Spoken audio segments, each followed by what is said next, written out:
Mas Dosat. Assalamualaikum warahmatullahi wabarakatuh.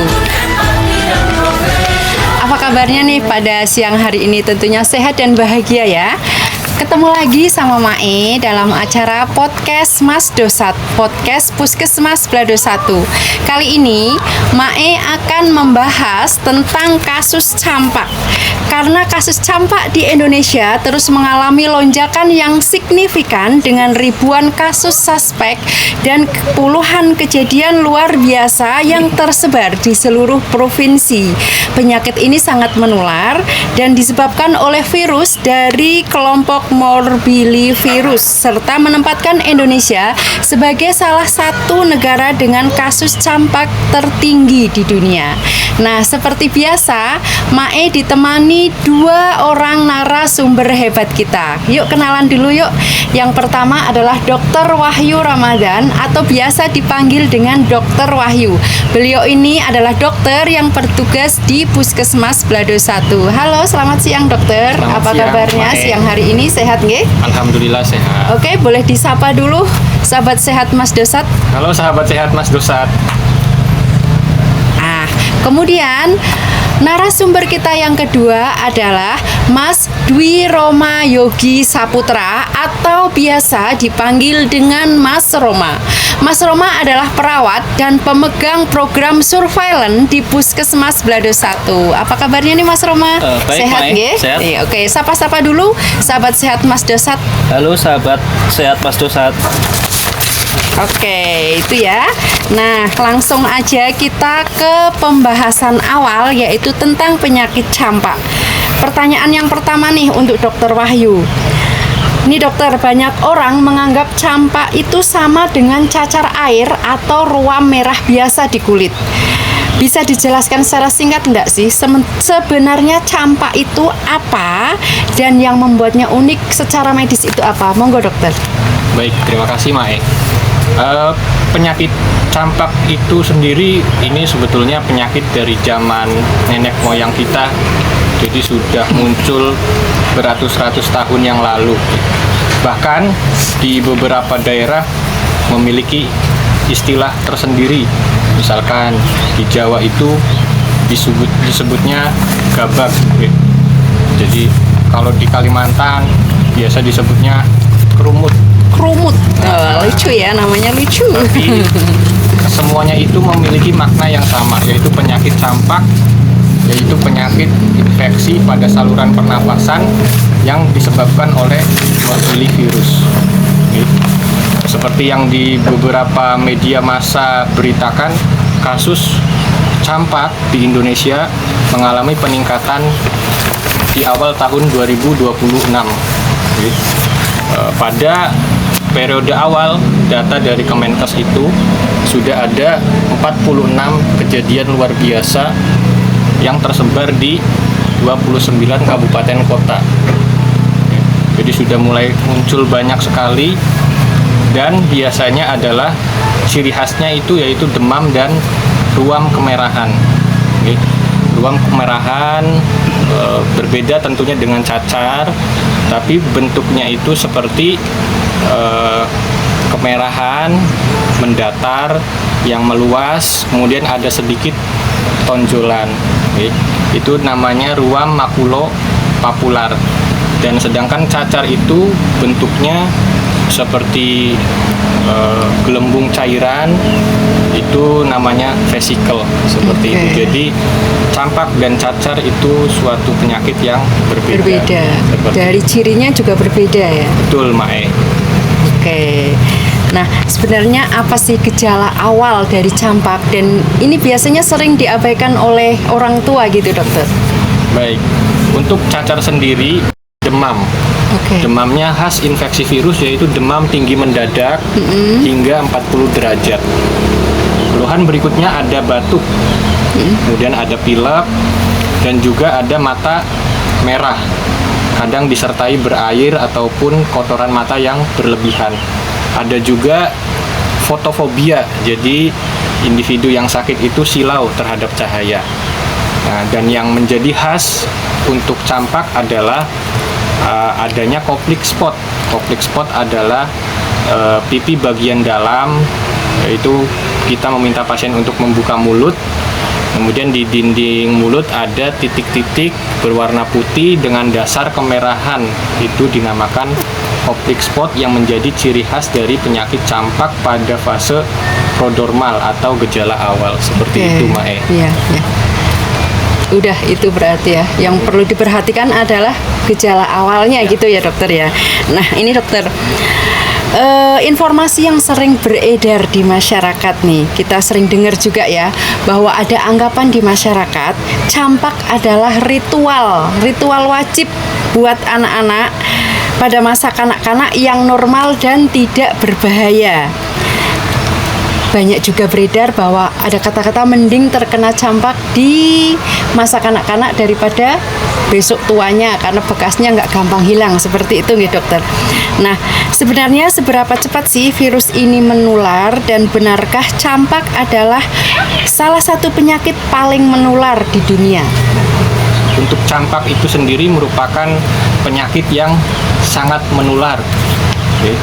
Bahkan ada suatu studi penelitian mengatakan bahwa tingkat penularan campak itu bisa menularkan 1 sampai 18 orang sekitarnya.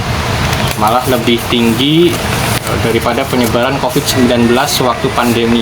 Oke.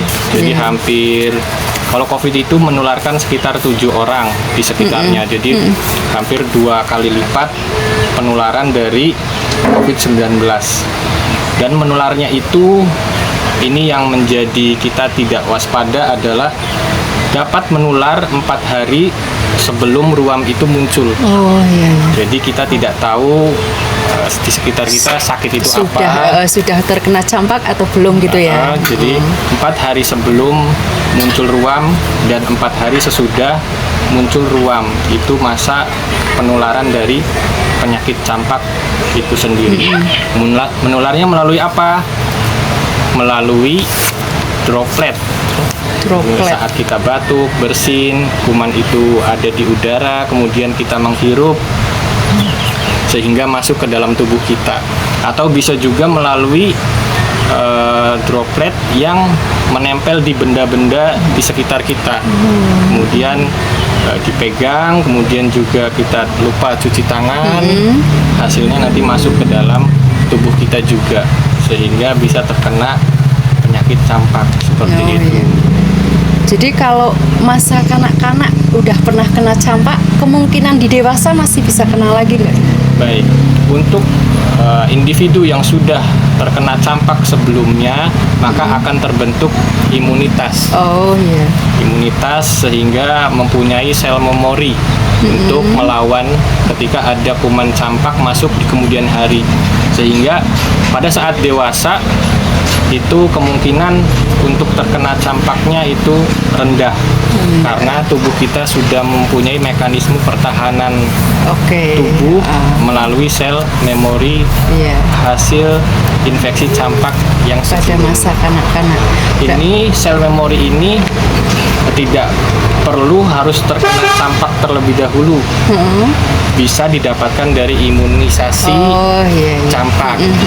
Jadi kuman yang dilemahkan sehingga kita mempunyai sel memori, sel pertahanan tanpa harus terkena penyakit campak seperti itu, Mae. Berarti cerita yang beredar di masyarakat bahwa ketika masa kanak-kanak sudah terkena campak, nanti ketika dewasa tidak bakal kena campak, itu berarti ada benarnya ya? Ada benarnya. Walaupun tidak 100%, betul? Ya, betul. Oke dokter, nah sekarang kita ke Mas Roma nih, sahabat sehat Mas Dosat. Iya, Mae. Ya, langkah-langkah yang harus dilakukan agar tidak terkena campak dan upaya apa yang harus dilakukan jika sudah terlanjur terkena campak? Monggo Mas Roma. Dua pertanyaan berarti ya? Iya, betul. Borongan ya. Berarti cara pencegahannya ya? Betul. Untuk cara pencegahannya itu ada yang terpenting adalah imunisasi di saat bayi ataupun balita di saat usia 8 atau 19 bulan. Yang 8 bulan itu adalah dosis pertama untuk campak MR. Yang dosis kedua adalah di saat usia 18 bulan untuk campak MR dosis kedua. Yang ketiga yaitu ada dosis booster ya. Yang ketiga itu dosis ketiga bisa dilakukan di saat kelas 1 SD. Kalau yang kedua untuk apabila sudah terlanjur terkena campak. Apa nih perawatan sehari-hari yang kalau bisa kita lakukan? Terkena campak, kita harus yang pertama adalah perilaku hidup bersih dan sehat, PHBS-nya. Yang kedua adalah kita harus melihat apakah anak sudah tidak mau makan atau masih rewel. Itu bisa nanti dikonsulkan ke Bu Bidan ataupun tenaga kesehatan yang terdekat. Yang ketiga, kita bisa melihat lagi ya apakah anak kita sudah divaksin apa belum secara lengkap. Kalau belum, bisa ke puskesmas ataupun ke bidan, bisa berkonsultasi dulu apakah benar campak atau tidak. Yang keempat, karena ini termasuk penyakit yang menular ya Mak ya. Dari surveillance biasanya melakukan kunjungan Mak. Kunjungan ke pasien. Iya, penyelidikan epidemiologi itu sangat penting Mak. Karena apabila anak itu biasanya kan bermain sama sesama teman Mak. Apalagi ini virus yang sangat menular Mak. Jadi petugas puskesmas menindaklanjuti langsung ke rumahnya dan langsung memberikan arahan ataupun bentuk kunjungan rumah ke keluarga, memberikan penyuluhan ke masyarakat juga sekitarnya yang bermain dengan anak-anak ini siapa, nanti kita lihat. Nah, itu aja Mak. Itu adalah salah satu upaya Puskesmas Blado 1 dalam rangka menangani campak nggih. Iya, seperti itu. Nah, sebenarnya di Puskesmas Blado 1 sendiri, di wilayah kerja Puskesmas Blado 1 ini sebenarnya sudah ada nggak kasus campak yang terjadi? Kemarin di Puskesmas Blado 1 Mak, karena ada laporan ya Mak ya, karena di BP ada yang periksa, di ruang anak juga ada yang periksa, itu ada 6 kasus suspek campak. Oh, suspek ya, masih suspek. Suspek ya Mak. Untuk hasilnya udah 3 yang negatif dan 3 masih dalam proses dalam proses pemeriksaan. Oh, belum selesai berarti. Kan 6 ya. Kalau di Kabupaten Batang sendiri nih, sudah ada kasus belum? Untuk di Kabupaten Batang sendiri sudah ada 9 kasus pasien terkena campak ya. Sudah dikunjungi oleh Dinas Kesehatan dan puskesmas yang menaungi pasien tersebut. Berarti sudah ada nggih? Sudah ada Mas.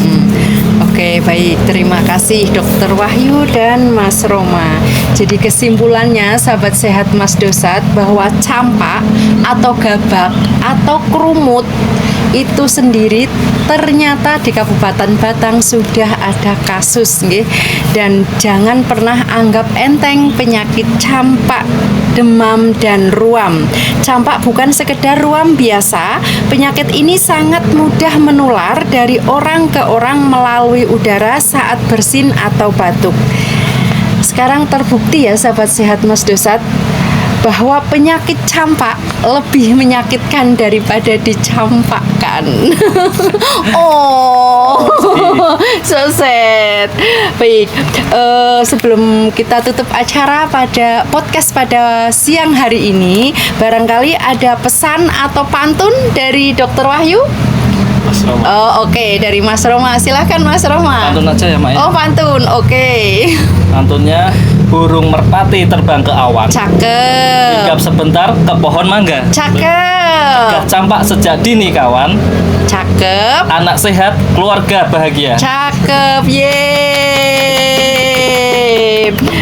Baik, sahabat sehat Mas Dosat, demikian tadi podcast yang membahas tentang campak. Tentunya sudah banyak tambahan informasi tentang penyakit campak ya sahabat sehat Mas Dosat. Nah, jangan pernah lupa dan tidak bosan-bosannya Mae mengingatkan untuk mendapatkan informasi tentang kesehatan lebih lanjut lagi. Sahabat sehat Mas Dosat bisa like, subscribe atau komen di Instagram Puskesmas Balado 1, Facebook juga, dan bisa request tentang apa-apa yang mau kita angkat melalui podcast.